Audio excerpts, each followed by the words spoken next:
What is going on, everyone? Welcome back to the channel. Welcome back to some more Pittsburgh Pirates franchise here on MLB The Show 19. And today we have the season recap video. Next video will be the off-season video. We actually had one more gameplay video to show, but nothing really happened. It was a pretty boring game, so I said, screw it. We're out of playoff contention. Let's just get to the end of the season so we can start next year sooner and rebuild and try to turn this thing around. So we'll go over the league leaders, all that stuff. Start with the standings, and we finished 4th, 78-84, 22 games back of the division. Cubs actually ended up winning the division, beating out the Brewers by a game.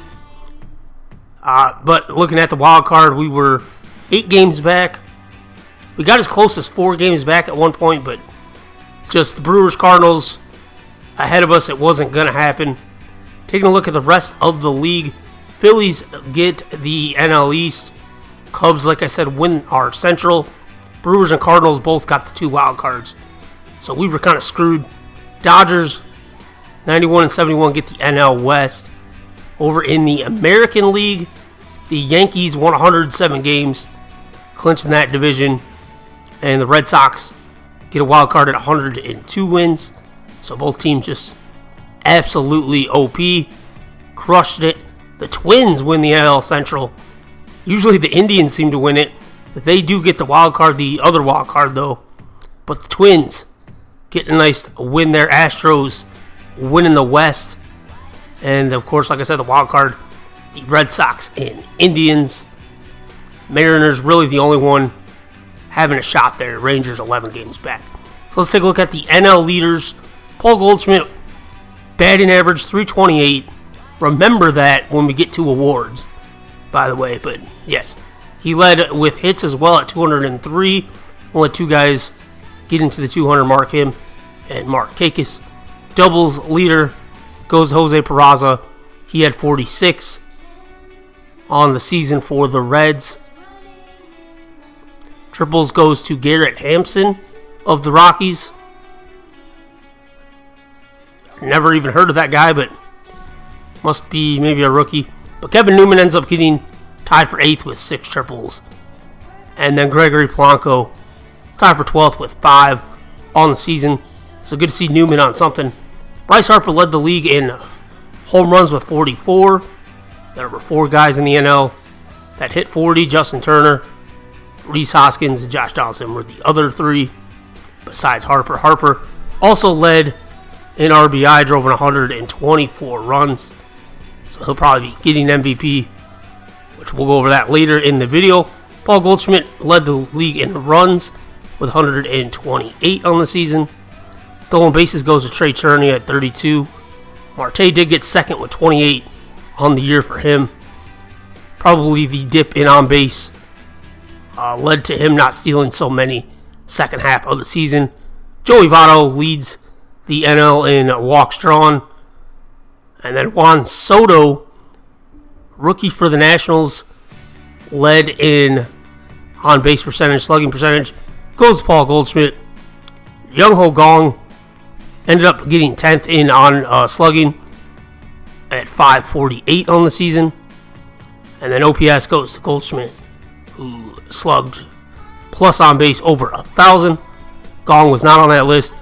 On to pitcher stats, wins goes to Kyle Hendrick. He had 20 on the season. The only 20-game winner in the NL. Taillon ended up with 17 on the season. So, we'll take that. Definitely.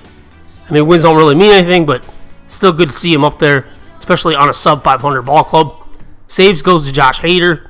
He had 60 for the Brewers. Felipe Vasquez tied for 7th with 40 for us, which is still pretty good. Like I said, considering we only won 78 games, so he saved more than half of our wins. ERA leader goes to Hendricks, so I'm assuming he'll probably win the Cy Young at 2.44. We didn't have a guy in the top 13. I believe Kingham still led, or maybe might have been Taillon. Shutouts goes to Hendricks. He had 3 strikeouts. Scherzer led the way, 226, 10 more than Nola for second. Taillon gets on that list. He did get to 200 strikeouts on the season. exactly 200. So it's good to see that.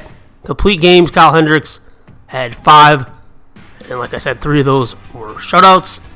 Innings pitched, Kyle Hendricks, 221 2/3. Taillon does make the top list. He's good for 9th at 204 and 2/3, so he did get to 200 innings as well. So good to see that. And walks allowed, Zach Davies only allowed 46. That's tied, or 2 more than the second place guy. Miles Mikolas, 109 whip, led the way there. Pitching wins above replacement goes to Nola over Hendricks at 5.1. And batting war goes to Goldie at 8.2. So now let's go look at our player stats for the season. Taillon ended up 17-8, 3.43 ERA, 200 Ks. Can't complain there, I guess. Pretty good season. He's still very young, up to an 88 overall. Chris Archer, 8-10, 2.89 ERA, 156 Ks. Spent, about a month and a half on the DL. He was very hot at the end of the season. Trevor Williams, 3.96 ERA, 13-12, 125 Ks. Musgrove, 6.11, 4.34 ERA, but 8 shutout innings. And that last gameplay video was very good. And then Kingham kind of fell apart at the end there. Still ends up with a 3.35 ERA. So very proud of him. Overall, I think the pitching staff played a lot. The starters pitched a lot better than I thought they would coming into the season. Looking at the bullpen, everything's not going to go over everyone's numbers. Kyle Crick, though, 1.43 ERA, obviously, was on the disabled list the last 2.5 months, but still was obviously our best pitcher, aside from maybe Felipe Vasquez, who was lights out all year with that 1.69 ERA. Over in the batting, Starlin Marte hit 262, 17 homers, 68 RBIs. Those 28 stolen bases. Pretty respectable.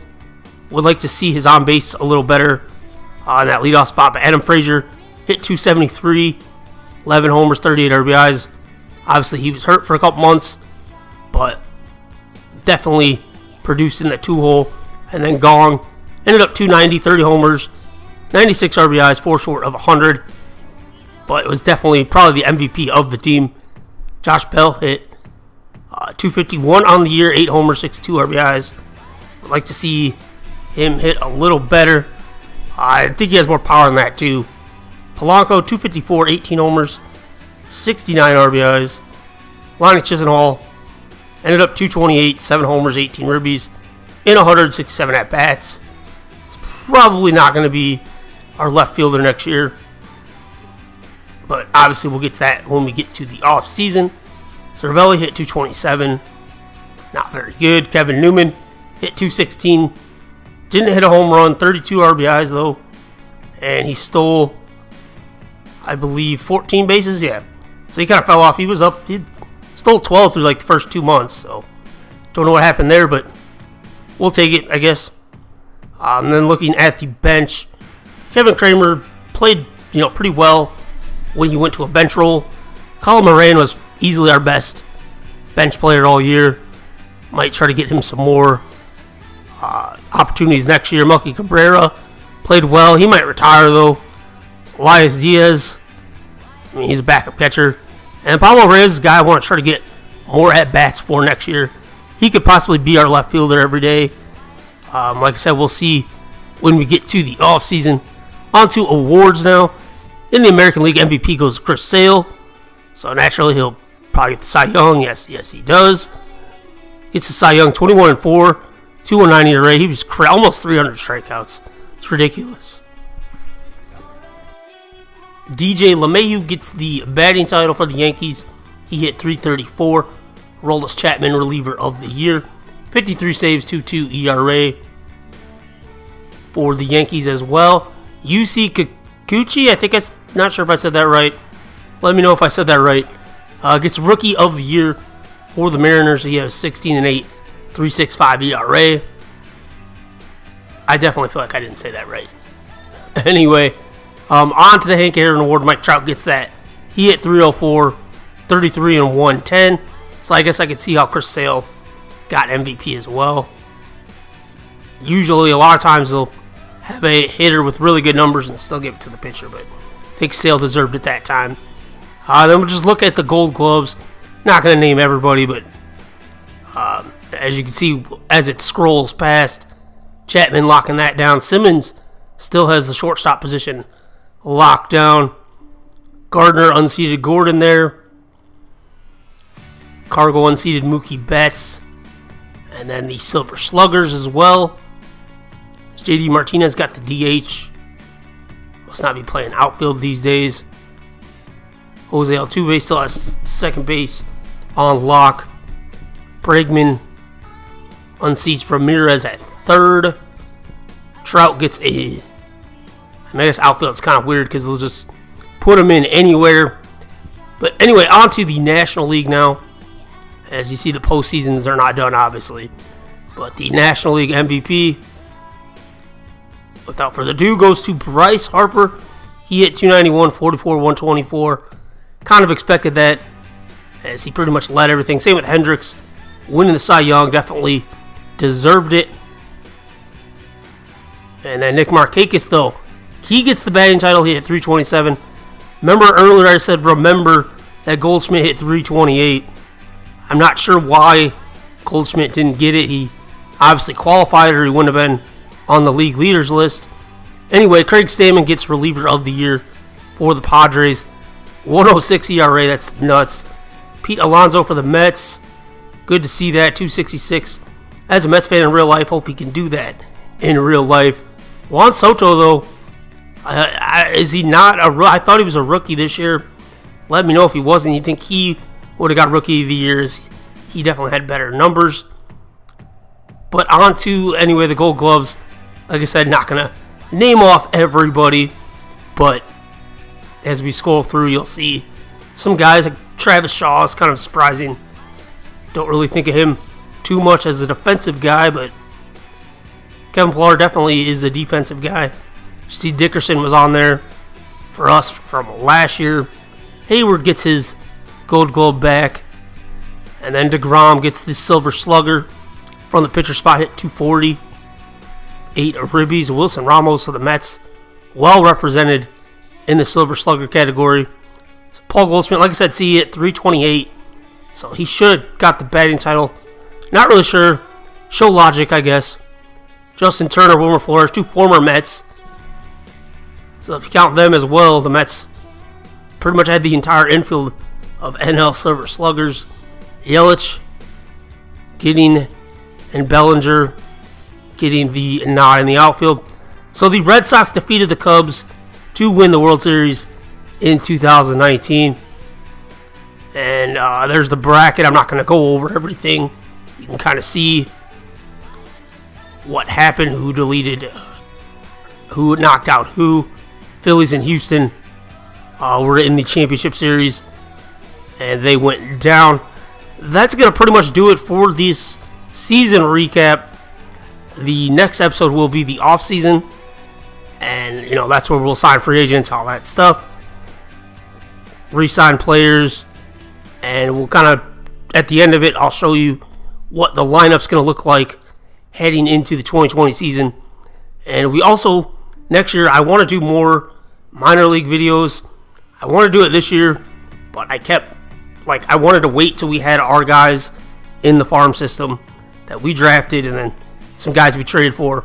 So starting this next season, probably be a handful of minor league videos throughout the year, just to go more in depth with the series and make it even more of a real feel. If you guys want to enjoy this, guys, please do smash that like button down below. Let me know in the comments what you thought of the first season. Love hearing from you guys. Till the next time, though, as always, thanks for watching. Peace.